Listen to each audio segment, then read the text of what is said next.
neza mu Rwanda hamaze kugaragara icyorezo cy'indwara y'umuriro mwinshi iterwa na virusi ya Marburg. Turabarura abantu 20 barwaye ndetse hari na 6 bimaze guhitana. Umubare munini w'abayirwaye nawe yahitanye wiganje mu bakora kwa muganga cyane cyane ahavurirwa iteka. Minisiteri y'Ubuzima, inzego za leta zindi n'abafatanyabikorwa turi gukorana gushakisha abahuye n'aba barwayi ndetse n'abahuye n'abitabye Imana. Iyi virusi yandura cyane mu gukora ku maraso, amatembabuzi y'uyirwaye cyangwa gusangira ibikoresho, imyambaro byakoreshejwe n'uyirwaye. Wanduye virusi reka tubifurize ibihe byiza mwese bakunzi ba Bizaza TV Rwanda.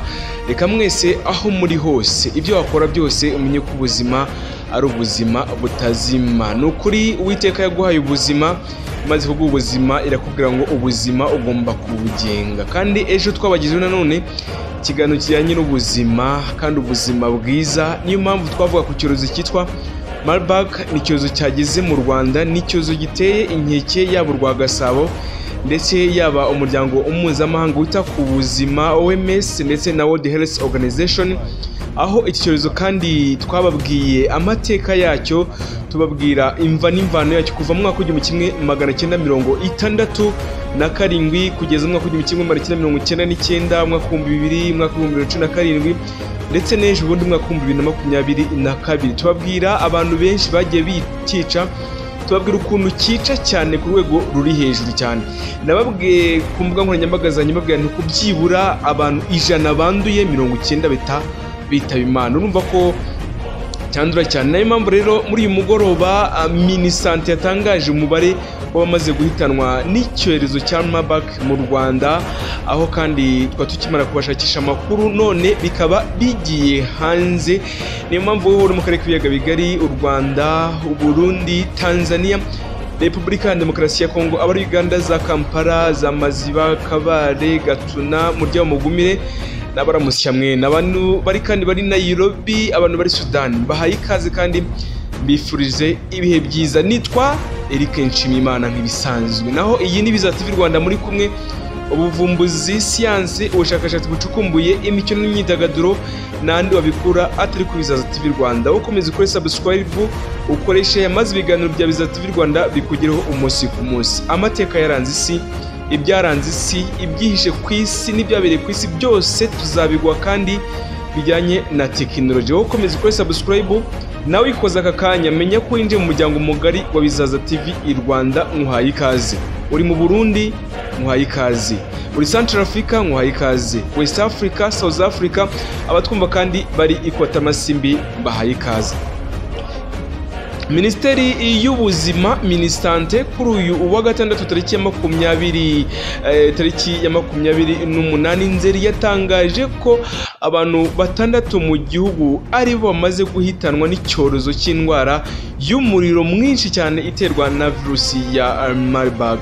Byatangajwe kandi na Minisitiri w'Ubuzima Dr. Sabin Nsanzimana mu butumwa bw'amashusho yatanze kuri uyu wa gatandatu. Ni nyuma y'umunsi umwe atangajwe ko mu Rwanda kandi hagaragaye abarwayi ba kiriya cyorezo. Ejo twababwiraga uburyo iki cyorezo cyandura n'uburyo kigenda. Ntabwo cyandura mu mwuka cyangwa se mu buryo bwa respiration, inhaling and exhaling, ahubwo gica mu matembabuzi. Muri make niba warugeze wumva icyorezo cya Ebola, nuko iki cyorezo nacyo kimeze cyangwa se nuko indwara nayo imeze. Mbese muri make ni nka Ebola. Ukuntu Ebola yandura, ibimenyetso mu matembabuzi, muri za myukasi, mu maraso y'umuntu wanduye, ibyo byose bifashe nawe biroroshye kuba wagerwaho n'iki cyorezo cya Marburg. Minisitiri rero Dr. Sabin Nsanzimana yavuze ko abantu bagera kuri 20 aribo barwaye kiriya cyorezo mu gihugu hose, mu gihe kandi 6 biganjemo abakora kwa muganga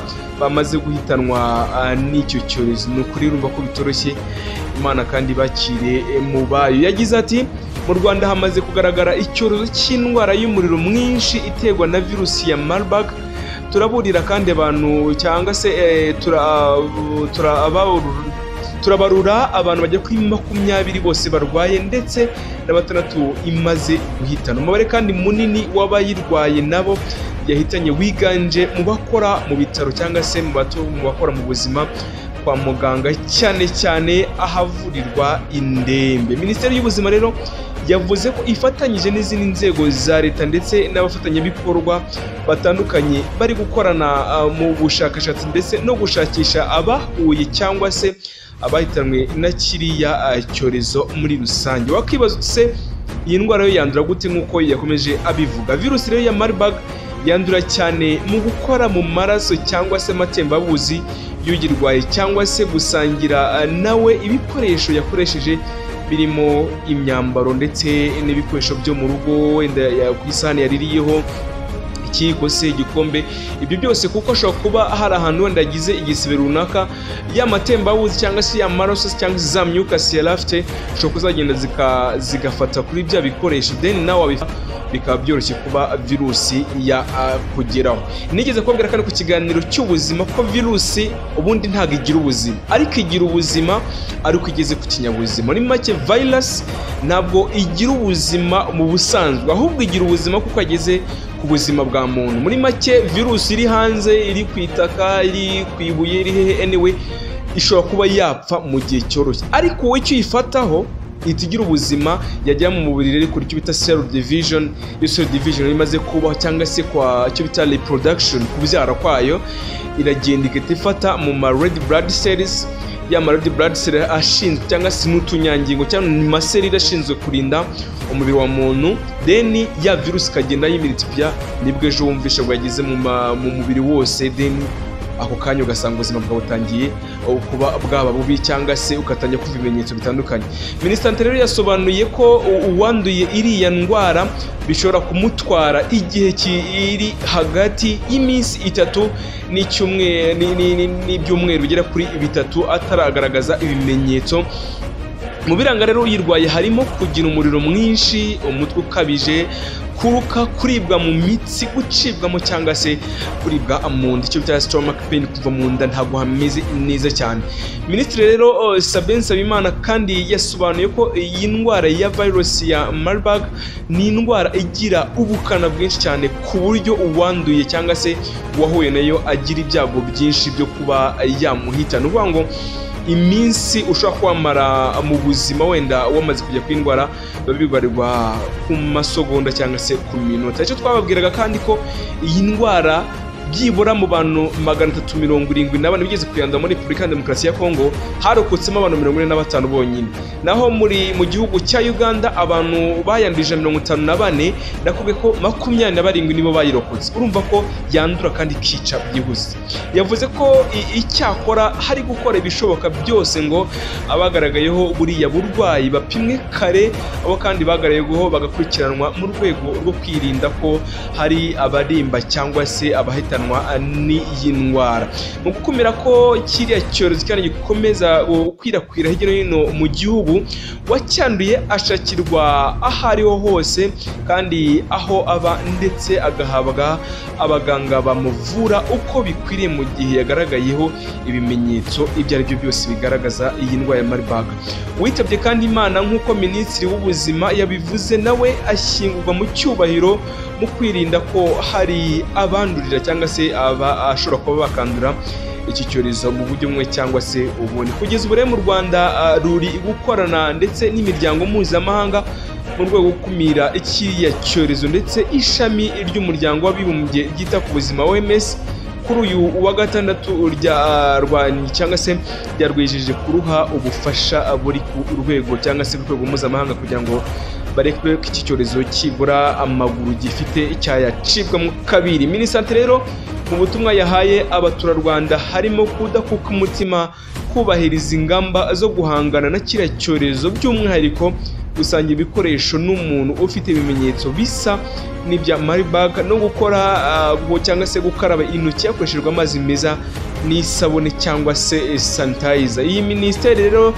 y'ubuzima yihanganisha n'ubundi abafite ababo bahitanwe na kiriya cyorezo, abizeza ko leta y'u Rwanda izakomeza kubaba hafi. Ngayo nguko rero nahanjye nawe rero urubyiruko babyeyi b'u Rwanda ninjye nawe tugomba gushyira hamwe kugira ngo dufatanye na leta kurwanya iki cyorezo, cyane cyane burya ibintu byose tubagomba kubicamo dukoresha icyo bita isuku n'isukura ku bikoresho dukoresha, yaba abo duhuye nabo, ibyo twambara n'ibyo dukoresha mu buzima bwacu bwa buri munsi. Nitwa Eric Nshimiyimana. Niba udukunda komeza ukore subscribe, ukoresha ku biganiro byacu tukugezaho. Nakubwiye ngo ubushakashatsi bucukumbuye imikino n'imyidagaduro, siyanse, ibyihishe ku isi, amateka y'isi, byose tuzabiguha hano kandi ubyumve. Yaba ibiganiro by'urukundo, ibiganiro by'ubuzima, ibiganiro by'indwara runaka kugira ngo uzimenye, tuzabiguha. Nta yindi nteguza, naho ubutaha.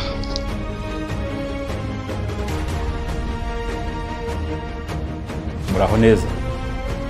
Mu Rwanda hamaze kugaragara icyorezo cy'indwara y'umuriro mwinshi iterwa na virusi ya Marburg. Turabarura abantu 20 barwaye ndetse hari na 6 bimaze guhitana. Umubare munini w'abayirwaye nawe yahitanye wiganje mu bakora kwa muganga, cyane cyane ahavurirwa indembe. Minisiteri y'Ubuzima, inzego za leta zindi n'abafatanyabikorwa turi gukorana gushakisha abahuye n'aba barwayi ndetse n'abahuye n'abitabye Imana. Iyi virusi yandura cyane mu gukora ku maraso, amatembabuzi y'uyirwaye, cyangwa gusangira ibikoresho, imyambaro byakoreshejwe n'uyirwaye. Uwanduye virusi bishobora gufata hagati y'iminsi 3 kugera ku byumweru 3 ataragaragaza ibimenyetso. Ni indwara igira ubukana bwinshi ku buryo wahuye nayo agira ibyago byinshi byo kuba yamuhitana. Cyakora turi gukora ku buryo bapimwa kare, abagaragayeho uburwayi bagakurikiranwa kugira ngo twirinde ko hagira abahemba cyangwa hagira abongera guhitanwa nayo. Ibimenyetso biranga iyi ndwara ni umuriro mwinshi, kubabara umutwe, kuruka, gucibwamo n'ibindi. Wahuye n'urwaye iyi ndwara wese tumushakiraho akurikiranirwa, hari abaganga kugira ngo turebe ko atagaragaza ibimenyetso, yanabigaragaza agahabwa ubuvuzi bukwiriye. Abitabye Imana nabo tubaherekeza mu cyubahiro, hirindwa ko hatagira abahandurira. Turi gukora n'imiryango mpuzamahanga dukumira iki cyorezo. Mu gihe dukomeje ibikorwa byo gukumira no guhangana n'iyi virusi ya Marburg, namwe hari ibyo tubasaba. Icya mbere ni ukudakuka umutima.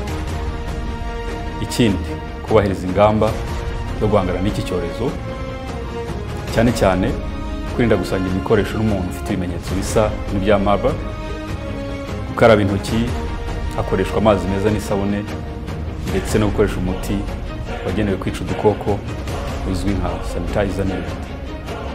Tuboneyeho uyu mwanya ngo twihanganisha imiryango y'abahitanwe n'iki cyorezo, kandi tubizeza ko leta y'u Rwanda izakomeza kubaba hafi.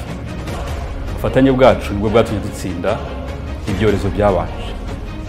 N'iki nacyo twizeye ko tuzagitsinda vuba. Murakoze.